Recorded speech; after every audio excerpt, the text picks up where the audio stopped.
बिस्मिल्लाहिर्रहमानिर्रहीम। अस्सलाम वालेकुम प्यारे बच्चों, कैसे हैं? उम्मीद है खैरियत से होंगे। उर्दू ग्रामर की दूसरी वीडियो बनाने लगे हैं, यानी पार्ट 2। तो इसमें हम आपको बताएंगे कि इसम की इक़साम बिल्लिहाज बनावट कितनी है। तो इसम की जो इक़साम है बिल्लिहाज बनावट 3 है। नंबर 1 इसम जामद, नंबर 2 इसम मस्दर, नंबर 3 इसम मश्तक। तो इसम की इक़साम बिल्लिहाज बनावट 3। इसम जामद क्या होता है? ऐसा इसम जो ना तो ख़ुद किसी कलमे से या लफ्ज़ से बना हो और ना उससे कोई दूसरा कलमा बन सके। ठीक है, जैसे कुर्सी, कलम, दरिया वगैरह।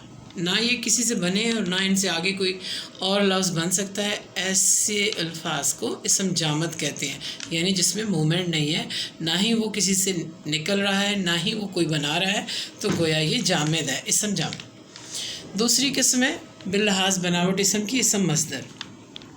ऐसा इसम जो ख़ुद तो कलमे से ना निकला हो लेकिन उससे और कलमे यानी लफ्ज़ बनाए जा सकते हों। कैसे?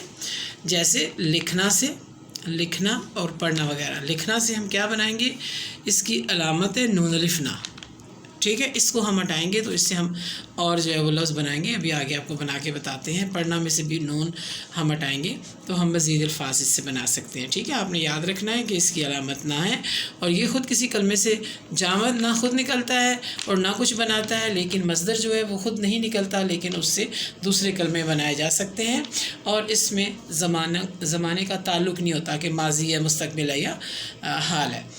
तो नून अलिफ ना जो है इसकी अलामत है। इसम मश्तक क्या होता है? ऐसा इसम जो मस्दर से बना। अभी मैंने आपको कहा था ना कि आगे आपको सिखाएंगे। तो जब हम मस्दर से नून हटाते हैं और कुछ हरूफ का इजाफा करके लफ्ज़ बनाते हैं तो उसे बोलते हैं इसम मश्तक। ठीक है, तो क्या पहचान है इसम मश्तक की? कि वो इसम मस्दर से बना होता है।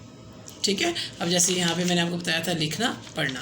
अब आप देखें, लिखना से लिखाई, नून हटा दिया हमने। ठीक है, लिखना से लिखाई, पढ़ना से पढ़ाई।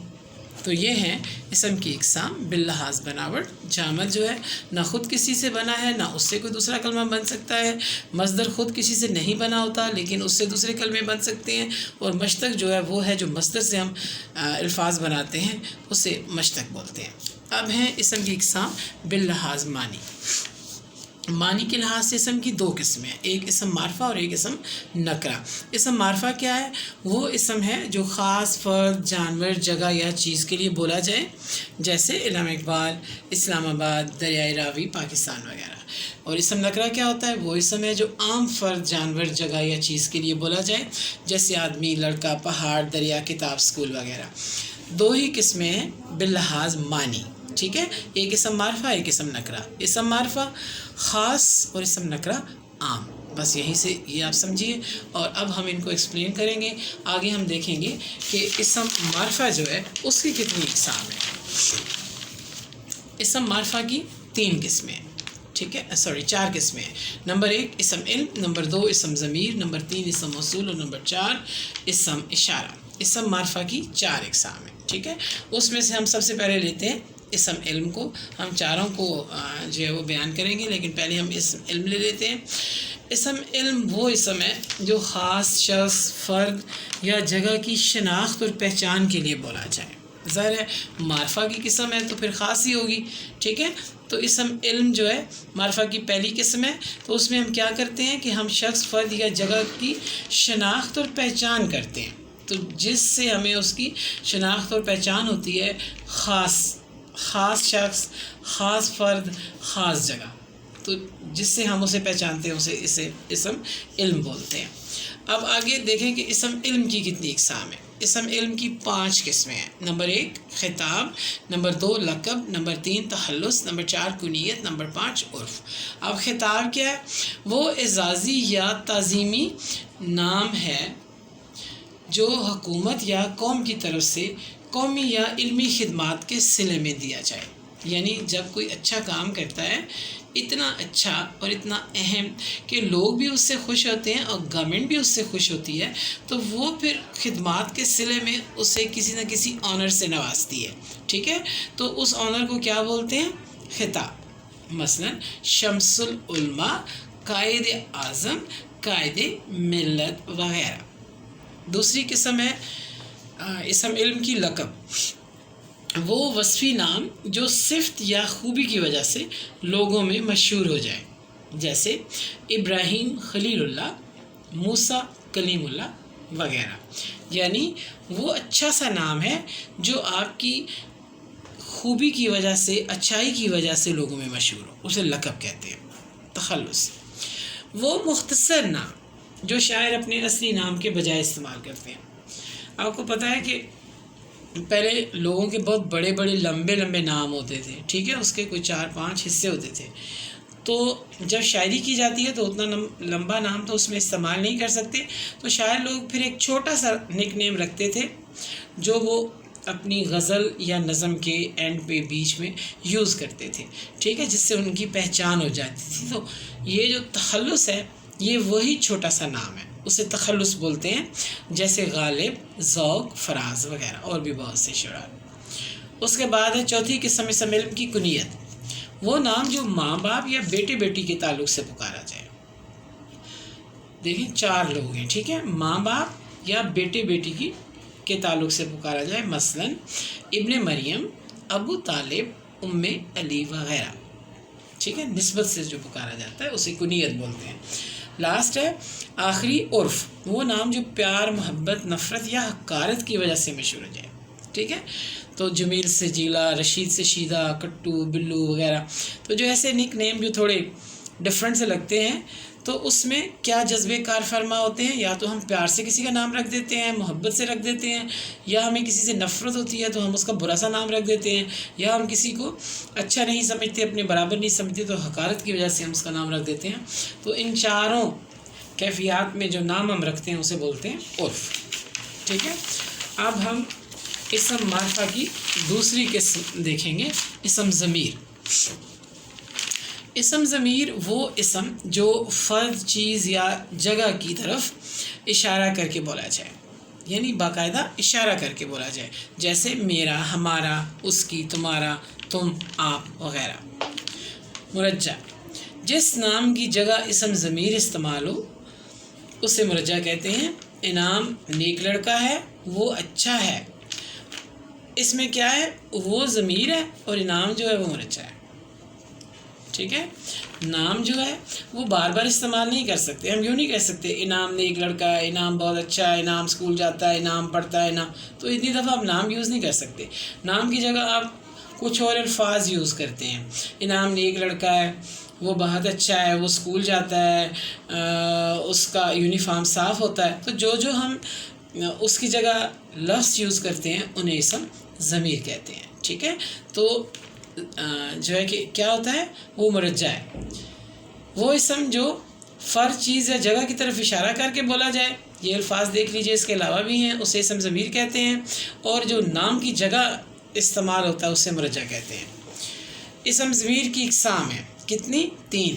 ضمیر متکلم، ضمیر حاضر، ضمیر غائب۔ ضمیر متکلم بولنے والا جو خود اپنے لیے استعمال کرتا ہے، ضمیر حاضر جو موجود ہوتا ہے، سامنے حاضر ہوتا ہے، ضمیر غائب جو موجود نہیں ہوتا، غائب ہوتا ہے، ٹھیک ہے۔ وہ ضمیر جو بولنے والا خود اپنے لیے استعمال کرے، جیسے ہم، ہمارا، میں، میری، مجھے وغیرہ۔ حاضر وہ ضمیر ہے جو ایسے فرد کے لیے بولا جائے جو سامنے حاضر ہو، جیسے تو، تم، آپ، تمہارا وغیرہ۔ ضمیر غائب وہ ضمیر ہے جو غائب فرد یا چیز کے لیے بولا جائے، جیسے ان، اس، وہ، انہوں وغیرہ۔ تو یہ اسم ضمیر کی 3 اقسام ہیں۔ اسم معرفہ کی تیسری قسم ہے اسم اشارہ۔ اسم اشارہ جیسا اس کے نام سے ظاہر ہے، وہ اسم ہے جو کسی فرد یا جگہ کی طرف اشارہ کر کے بولا جائے، جیسے یہ اور وہ۔ 2 الفاظ جو ہیں وہ اس میں استعمال ہوتے ہیں، یہ اور وہ، جبکہ جس چیز کی طرف اشارہ کیا جائے اسے مشار علیہ کہتے ہیں۔ اقسام، اسم اشارہ کی کتنی اقسام ہیں؟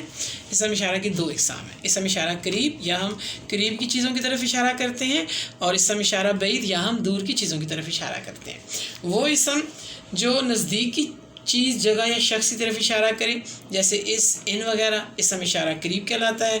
वो इसम जो दूर की चीज़, जगह या शख्स की तरफ इशारा करे, जैसे वो, उन, वही वगैरह, इसम इशारा बईद कहलाता है। और ये इसम इशारा की 2 किस्में हैं। अब आपने पीछे पढ़ा होगा, उसमें भी हम इशारा करते हैं, इसमें भी हम इशारा करते हैं। तो अब हम आपको थोड़ा सा डिफरेंस बता देते हैं कि इसम ज़मीर और इसम इशारा में क्या फ़र्क है।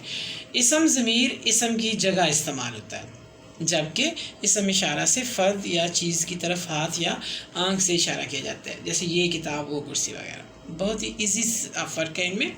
क्या है कि इसम ज़मीर जो है वो इसम की जगह इस्तेमाल होता है, और जो इसम इशारा है उसमें हम हाथ और कान, आँख की तरफ से इशारा करके बात करते हैं। ये थी इसम मारफा की तीसरी किस्म। अब हम पढ़ते हैं इसम मारफा की चौथी और आखिरी किस्म, इसम मौसूल।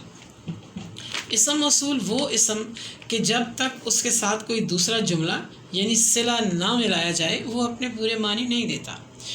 तो इसमें क्या क्या होता है, इसम मौसूल, सिला और जवाब सिला, यानी किसी भी फ़िक्रे में ये 3 पोर्शन होते हैं। ठीक है, तो क्या है इसम मौसूल? जब हम बात कर रहे होते हैं, अभी हम आधी बात करते हैं, कुछ फ़िक्रे ऐसे होते हैं ना जिसमें हम आधी, अभी हम आगे समझाएंगे आपको, तो उसमें हम आधी बात करते हैं, अभी हमने पूरी बात नहीं की होती। तो जब तक उसमें जवाब सिला ना मिलाया जाए हमारी बात का पूरा मतलब आपकी समझ में नहीं आ सकता। फ़िक्रात लेते हैं, जितना ऊपर जाएंगे, क्या इससे आपको समझ में आया? कुछ भी नहीं। जितना ऊपर जाएंगे उतनी सर्दी होगी। तो ये जवाब सिला हमने मिलाया इसमें, तब आपको समझ में आया और तब ये जुमला मुकम्मल हुआ। जौन सा जूता पसंद हो, अगर हम यहाँ तक बोलते हैं तो आपको कुछ समझ नहीं आ रहा, जब तक हम इसमें जवाब सिला नहीं मिलाते बेशक ले लो। अब आपकी समझ में आया।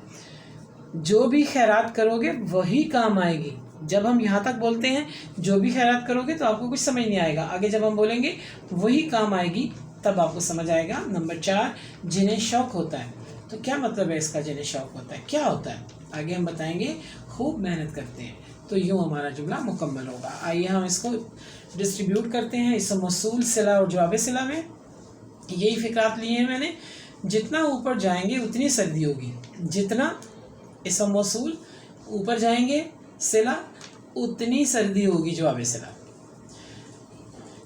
जौन सा जूता पसंद हो बेशक ले लो।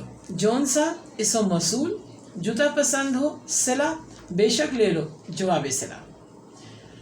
जो भी खैरात करोगे वही काम आएगी। जो भी इसम मौसूल, खैरात करोगे, सिला, वही काम आएगी जवाब सिला। जिन्हें शौक़ होता है खूब मेहनत करते हैं। जिन्हें इसम मौसूल, शौक़ होता है, सिला, खूब मेहनत करते हैं जवाब सिला। तो आपको इसम मौसूल का पता चला कि जब तक उसके साथ दूसरा हिस्सा, दूसरा जुमला सिला ना मिलाया जाए उसके पूरे मानी हमें समझ में नहीं आते। इसे बोलते हैं इसम मौसूल। और आपको मेरे ख्याल में कॉन्सेप्ट अच्छी तरह से क्लियर हो गया होगा। बार बार वीडियो देखिए और समझिए। Best of luck. अल्लाह हाफिज़।